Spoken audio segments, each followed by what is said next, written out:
ശരിക്കും ഇതൊക്കെ ഉണ്ടല്ലോ, ഇങ്ങനെയുള്ള ആൾക്കാര് ഒരു പെൺകുട്ടി ഉണ്ടായിരുന്നില്ലേ ഈ അച്ഛനെ ഇങ്ങനെ വരച്ച വരപ്പിച്ച് നിർത്തിയേനെ. അതാണ് ഇതായി പോയത്.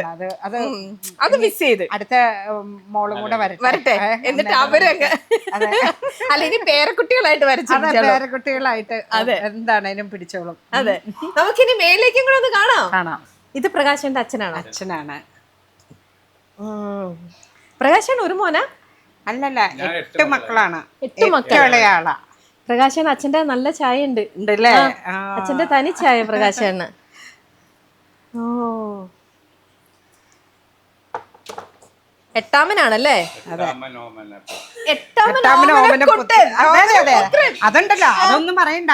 അമ്മ 8 മക്കളിലെ ഏറ്റവും പ്രിയപുത്രനായിരുന്നു.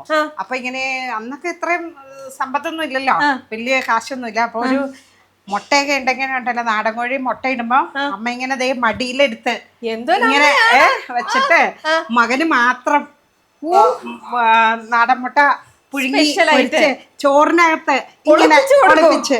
പിന്നെ